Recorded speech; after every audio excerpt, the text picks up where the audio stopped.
ओम।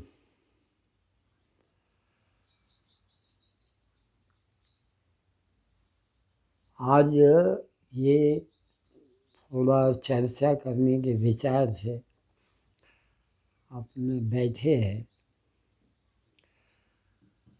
कि ये जो जीव है और जगत है, इसके बारे में कुछ विचार किया जा सकता है क्या?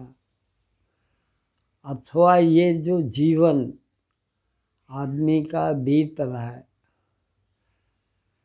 वही सब कुछ है क्या? ये जीव जो आज इस स्थिति में है वही है या इसके अलावा कुछ और भी है क्या? ये जो बुनियादी सवाल है, इन बुनियादी सवालों के बारे में अगर किसी को कोई प्रश्न पैदा हो जाए तो वो इसके बारे में खां खोदा करने का प्रयत्न करेगा। अच्छा, ये जो इस तरह की स्थिति है इस खोज की, ये जो उसके सामने प्रश्न पैदा हुआ है कि जो दिखाई पड़ रहा है, जो रोजाना उसका अपना जीवन का व्यवहार चल रहा है, उसके अलावा क्या है अथवा कुछ है भी कि नहीं है, इसके बारे में विचार किया जा सकता है। भारतीय और पूर्व की इस विचार की पद्धति में जो धर्म, दर्शन, आध्यात्म इस विषय में चिंतन किया है, उसने इस बारे में खोज करने का पूर्ववर्ती जो है दीर्घ काल से ये प्रयत्न किया है। आज का जो देश काल है उसके हिसाब से जो रेशनल सोच पैदा हुई है वो भी इस मूल बात को ढूंढने की कोशिश कर रही है कि ये जगत जो दिखाई पड़ता है वो क्या है। आज का जो फिजिक्स है, जो पिछले 200-400 साल में फिजिक्स डेवलप हुई है, न्यूटन का जो आज से कुछ 300 बरस 200 बरस पहले सिद्धांत खड़ा हुआ था ग्रेविटेशन का, गुरुत्वाकर्षण का, वो भी इसी तरह की इस जगत की खोज के बारे में अपना खुलासा करने का प्रयत्न था। उस मान्यता को लंबे टाइम माना भी गया। उसके बाद में पिछले जो है 100 बरस पहले आइंस्टाइन जो विज्ञान के क्षेत्र में चिंतन और मनन के आधार पर प्रयोगात्मक स्थिति तपास करते हुए उसने जो सापेक्षवाद का सिद्धांत दिया कि जो भी चीज़ें हैं वो ज़्यादातर सापेक्ष हैं, और ये जो गुरुत्वाकर्षण का मामला है उसके बारे में भी आइंस्टाइन ने खुलासा किया कि जो टाइम और स्पेस का मामला है उसके साथ वो जुड़ा हुआ है। मगर उसके जो भी सापेक्षवाद के अथवा चीज़ों के खुलासे करने के सिद्धांत थे उनमें भी बहुत से प्रश्नों का जवाब जो नहीं मिलता था उसके बारे में लोग खोज करते रहे, और बाद में जो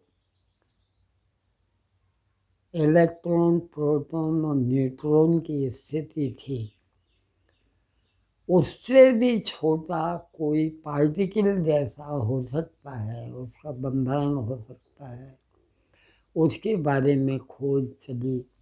जिन प्रश्नों का जवाब नहीं मिलता था, उनका बहुत से प्रश्नों का जवाब जो है वो क्वांटम फिजिक्स के द्वारा देने का प्रयत्न किया गया। उसके भी बाद में बहुत से ऐसे सवाल रह गए जो कि क्वांटम फिजिक्स भी जो है उसका खुलासा नहीं कर पा रही थी। उसके बारे में बरसों से पहले से भी जो चिंतन चलता रहता था, आज उसके भी चिंतन के आधार पर डार्क मैटर का और डार्क एनर्जी का जो कंसेप्ट है, हालांकि वो अभी कोई पूरी तरह से अंत नहीं है, क्योंकि बहुत सी चीज़ें ऐसी हैं डार्क मैटर की, डार्क एनर्जी की, जो कि प्रयोग के आधार पर अभी भी सिद्ध नहीं की जा सकी हैं। डार्क मैटर के जो पार्टिकल हो सकते हैं उनका अभी भी खोज का चल रहा है।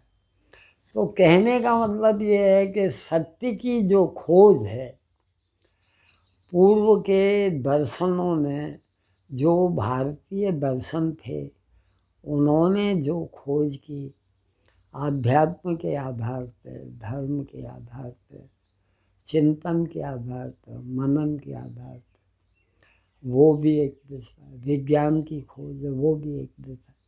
खोज जब तक अंतिम स्थिति आदमी को अनुभव नहीं हो तब तक खोज चलती रहती है।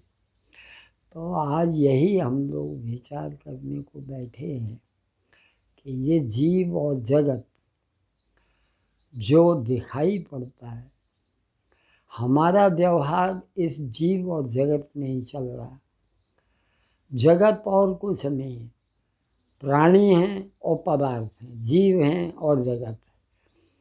और ये जो पदार्थ हैं वो और जो जीव हैं वो, इन दोनों के बीच में जीवों का जीवों से व्यवहार चल रहा है।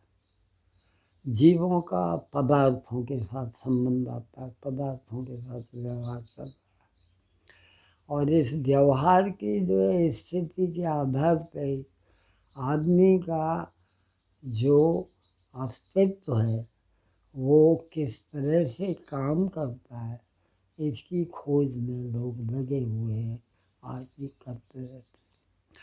तो अपनी समस्या यही है कि ये जो दर्शन है, जिन दर्शनों ने इस बात का खोज करके जवाब देने की कोशिश की कि ये जो दृश्यमान पदार्थ हैं, ये जो त्रिपुटी है, दृश्य है, दृष्टा है, और इन दोनों को, दृश्य को और दृष्टा को जोड़ने वाली जो दृष्टि है वो इसका व्यवहार का आधार है। दृश्य है, दृष्टा है और दृष्टि है। जो बाहर का व्यवहार है वो इस त्रिपुटी के आधार से ही ज़्यादातर चल रहा है। किंतु चिंतन का जब जो है आधार और बड़ा होता है, व्यास बड़ा होता जाता है, तो पता लगता है कि दृष्टा है, दृश्य है, दृष्टि है, मगर इन तीनों के पीछे एक दूसरी वस्तु मौजूद है। वो अगर है तो ही जाकर के इनका कोई आधार खड़ा हो पाता है, नहीं तो वो है क्या? वो है आपकी देखने की शक्ति, जो दृढ़ शक्ति है। वो अगर है तो इन तीनों का प्रासंगिकता का प्रश्न उठता है। अगर दृढ़ शक्ति नहीं है तो ये तीनों ही फिर कोई खास प्रासंगिक नहीं रह जाते, व्यवहार चलता रहता है। तो दृढ़ शक्ति के बारे में आदमी विचार कर सके उसको कुछ थोड़ा बहुत समझ में आ सके, इसके लिए जो अपने भारतीय दर्शन हैं, प्रारंभ के न्याय और वैशेषिक, दूसरा सांख्य और योग, और तीसरा जो पेयर है वो उत्तर मीमांसा और पूर्व मीमांसा। तो पूर्व मीमांसा में कर्म कांड है, उत्तर मीमांसा में चर्चा है उस तत्व की, उसकी खोज है। अलग अलग लोगों के अलग अलग विचार हैं। जो अद्वैत वेदांत द्वैत है, विशिष्टाद्वैत है, शुद्धाद्वैत है, द्वैताद्वैत है, अथवा त्रैत है, तीनों को केंद्र में रख करके चलने वाले लोग भी। तो ये इतना विशाल फलक के ऊपर चिंतन किया गया है। ये जो है कोई रिचुअल्स होते हैं, कर्मकांड हैं, वो भी एक हिस्सा है। उत्तर मीमांसा में कर्मकांड एक हिस्सा है, किंतु खोज उस अंतिम तत्व की है, उस दृढ़ शक्ति की है, उस परम चेतना की है, जिसके बारे में आज भी विज्ञान भी कोई पूरा खुलासा नहीं दे पाया है। और ये जो धर्म, दर्शन और आध्यात्म का क्षेत्र है, ये भी चिंतन के द्वारा उसका जो है क्या नाम है, एक जो स्पष्टीकरण दिया है, उसको भी नेति नेति करके बाद में चुप हो जाना पड़ता है। तो आज का अपना जो प्रश्न था वो यही था कि ये जो खोज है, इस खोज के बारे में जो चार हिंदू सनातनी व्यवस्था के, इस चिंतन परंपरा के जो आधार हैं, चार वेद, उन चार वेदों के उपवेद हैं, और उन उपवेदों में ज्योतिष भी एक उपवेद के रूप में स्वीकार किया गया है।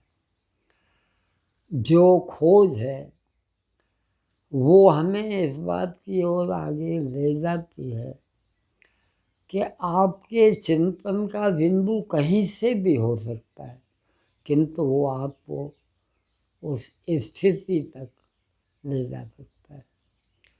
ज्योतिष के, गणित के जो कुछ इस तरह के आधार हैं, वो भी इस बारे में इशारा करते हैं।